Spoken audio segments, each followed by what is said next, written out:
Friends இப்போ வந்து நாங்கள் சாப்பிட வந்தாச்சு. வீட்டிலேருந்து கொண்டு வந்த சாப்பாடு. சுகாஸ் இங்கே வர். அது நான் பார்த்து ரொம்ப இங்கே வர் சுகாஸ். ஹாய் சொல்லு. சித்தப்பா மாமா தயிர் ஊற்றவே இல்லை, இருங்க. ஃப்ரெண்ட்ஸ் இங்கே பாருங்க, ஊட்டி போகலை இன்னும். அதுக்கு முன்னாடியே எல்லா கடையிலையும் நிறுத்தி சாப்பிட வேண்டியதெல்லாம் சாப்பிட டைம் வந்து 2. இப்போ மறுபடியும் வீட்டில் சாப்பாடு. நம்ம எங்கே போனாலும் அரிசி பருப்பு விட மாட்டோம்.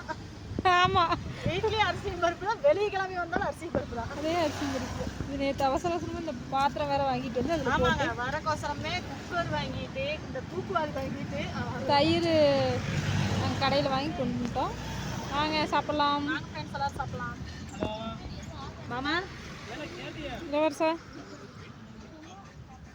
இன்னொரு ரெஸ்பான்ஸ். சரி நான் சாப்பிட போகிறேன். வாங்க ஃப்ரெண்ட்ஸ் சாப்பிட்லாம். அமிர்தமாக இருக்குதாமா? இல்லை அப்படின்னு சொல்லுங்க. வேற எல்லாம் வெக்கேஷனுக்கு எங்கே போனீங்கன்னு சொல்லுங்க. ஆமாம், இல்லை பசி அதிகமானதுனால அமிர்தமாக இருக்குதாமா. அப்போ வீட்டில் நல்லா இல்லாத மாதிரி சூப்பராக இருக்குது அப்படிங்கிறது அப்படி இருக்குதாமா. ஏன் சுகாஸ் நல்லா இருக்கா? என்ன காய்கறி திடீர்னு வெயில் வந்துருச்சு. சொன்ன இடம் தானே, அப்படித்தான் இருக்கு. அப்படியே போகலாம், ஏறி ஏறி உள்ள வரலாம். கோயில் சொன்னாங்க, அங்கங்க திட்டு நல்லா இருந்தது. அங்கே விட்டு போட்டு இங்கே வந்து எடுத்துக்கோ.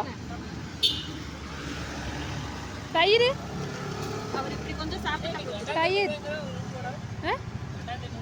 சீசன் டைம்லனா நல்ல ரூமா கிடைச்சா பாருங்க. நீங்க எதுக்கு டாக்டர் வருவதுக்கு? ஓகேங்க ஃப்ரெண்ட்ஸ், நான் சாப்பிட்ற பசிக்குது. பாய். இந்த மாதிரி அனுபவம் உங்களுக்கு இருந்தால் கமெண்ட்ல சொல்லுங்க. செப்பல் வேறு நான் வேறு வரேன். நல்லா இருக்குதா? சாப்பிடுங்க. அங்கே 3 பேர் வருங்க, காருக்குள்ளே குடஞ்சி உட்காந்து சாப்பிட்டு.